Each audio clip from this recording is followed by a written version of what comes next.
Okay, in this video, I'm going to share with you how to wash large quantities of brushes.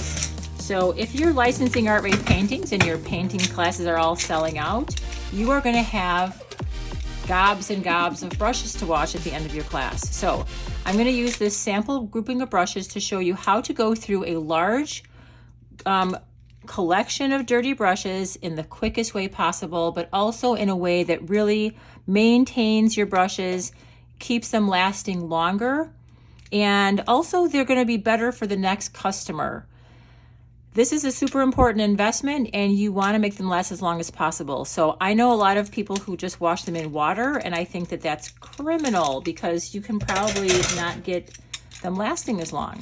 So what I first do is I grab a handful of brushes, no more than like 5 or 6 brushes at a time. So this is a lot. This is a good amount of brushes. First, what you're going to do, and there's 3 steps, okay? 1 is getting all the excess paint off. 2 is actually washing the brushes with soap.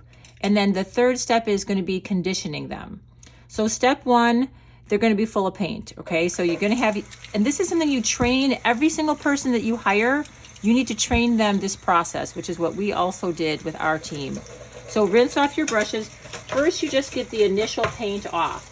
You have to, I like using the scrubby brushes because it saves my nails. My thumbnails have been thin and breaking for years from washing brushes.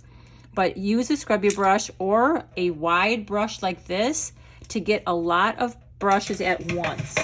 Get off all the excess paint. Then the step 2 is taking a bucket of soap. Now I love the Masters brush cleaner, which has my sticker on it, but Masters brush cleaner, you can see how far worn this one is from doing classes. I scrub the brushes in the soap, so get them nice and soapy, and see how you can just do a whole grouping at one time. Make sure you're going back and forth. You're not smashing and circling them around. Back and forth, back and forth. Get them all, look at, they're all soapy.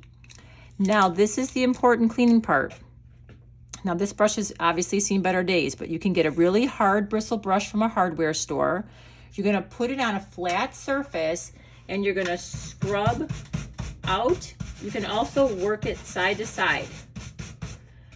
This is another favorite. This brush is also from a hardware store. It's not metal, it's plastic bristles, but it's very, very stiff. And you can also scrub into the ferrule at the base of the brush, flip it over. See how I just flip?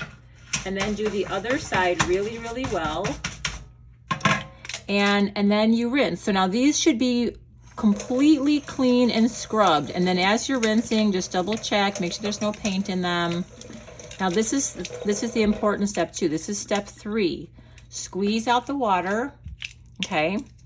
And you're going to rub them in the soap one more time, just a little bit. Okay, so this is what leaving the soap on the bristles will keep their shape. Then just take your paper towel and just give them a quick squeeze to reshape them. Now I just did 6 brushes and now I just put these aside to rest on a paper towel.